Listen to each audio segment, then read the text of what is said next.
everyone, my name is Pia Aleta and I will demonstrate the proper bathing of the baby with the cord.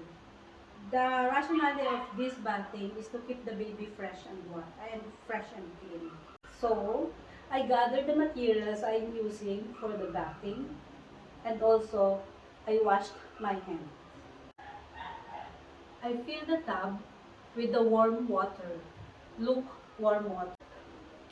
And I will test the temperature of the water using my elbow. Once I get the proper temperature of the water, I will get the baby and put it on the table. We will start by cleaning the eyes of the baby. The baby is still on the table. I will start with the eyes. From inner corner outwards in this card. And the other eye from inner corner outwards. This card. And then the face. We will dry the cotton. We start from the forehead, down to cheeks, to nose and mouth, down to the chin. This card. And the other side, from forehead to cheeks, to nose, to mouth, down to chin. This card. And pat dry. Next is the head. I will carry the baby using the football hold. Palm supporting the head of the baby like this, supporting the head and the neck like this. And you should tuck the baby between your arm and your body and slightly tilt the baby's head backwards over the bathtub like this.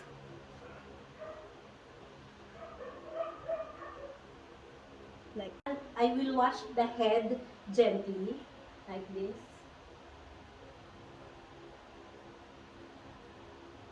The ear should be tucked in like this one. There. And then wash using my baby shampoo. And then rinse, and pat dry.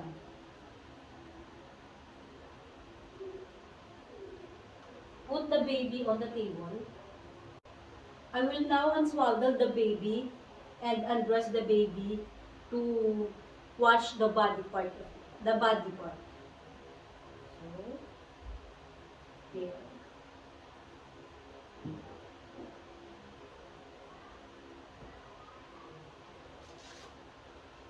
I will remove the diaper.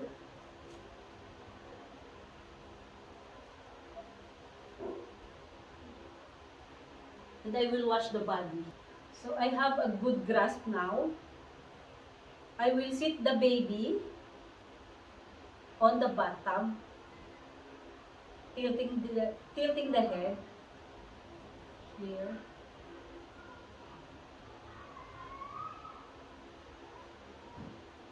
The baby's head should be lower than the level of the water. The level of this water is 1/3 of the bathtub. So, I will start to wash the neck, down to stomach, down to genitalia. When the baby is a girl, we need to wash the genitalia in 7 strokes. From the middle, 7 stroke, 7, like this. Here, discard the cotton balls, and right here, on the left side, discard the cotton balls. And then, we need to rinse the baby with warm water, with the water. When the baby is a boy, we need to clean the genitalia from top of the penis down to the balls in circular motion. So discard the cotton balls. Pat dry. I will wash the back of the baby using my bathing cloth.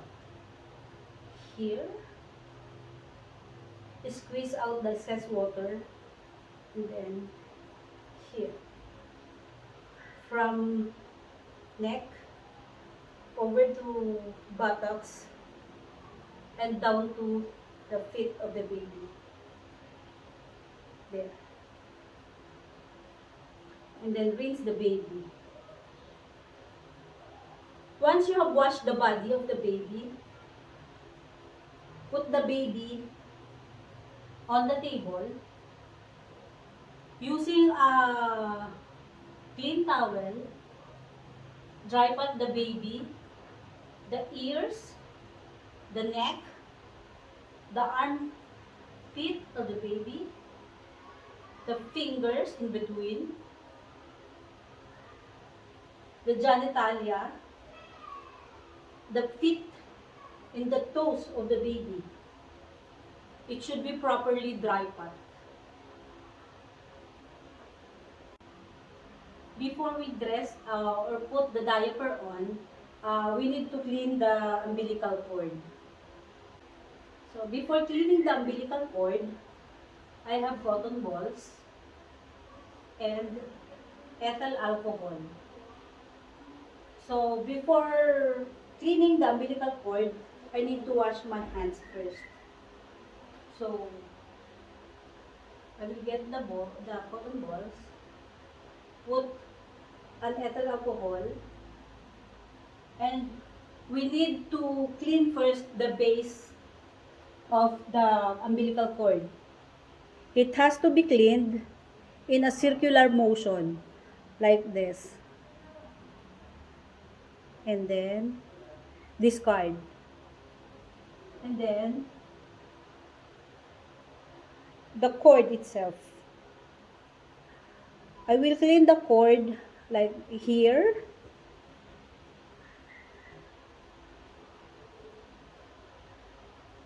I will clean the cord like that. I will hold the cord. I will wet the cotton with the ethyl alcohol. Start from the base up, discard. From the base up, discard. And another one with ethyl alcohol, up, discard. And then dry pat the umbilical cord. Don't put anything on the umbilical cord, just the ethyl alcohol. Don't put powder. I will place the baby on the table while I prepare the milk. At this point, after dressing the baby, I will wash my hand. I have gathered the materials for bottle feeding. And I also washed my hands. Before feeding the baby, we need to seek for the advice of the professional. We need to make sure that the surfaces and the materials are clean. Too hot waters can destroy the nutrients and the vitamins of the milk. The volume of the milk depends on the baby and depends on the manufacturer. So make sure to check the level of the manufacturer before feeding the baby. Based on the label of our formula, the right amount of the milk is 2 ounces. 2 ounces is to 1 cup of milk. So if I need 10 ounces of water, I have to put 5 cups of the milk. I will fill the bottle with 10 ounces of water here. So I will need to have 5 cups of milk for these 10 ounces. 1,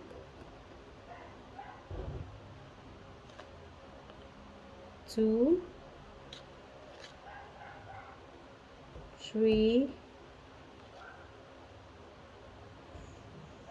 4, 5. Close tightly.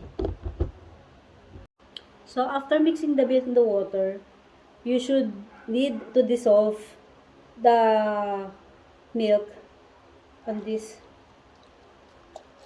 circular motion.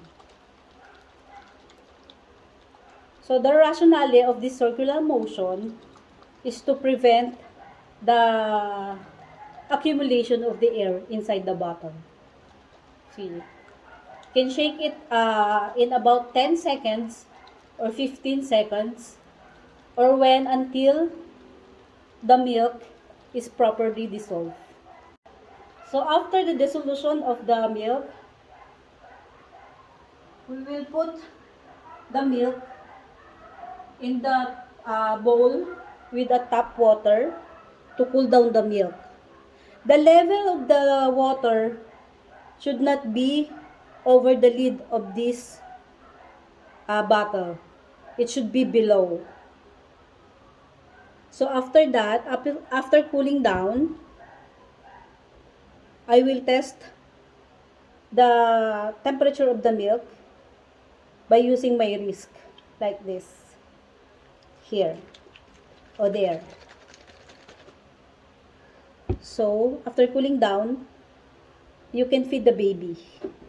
The lifespan of this formulated milk or the mixed milk is up to 2 hours only. If there's leftover, you have to discard the milk.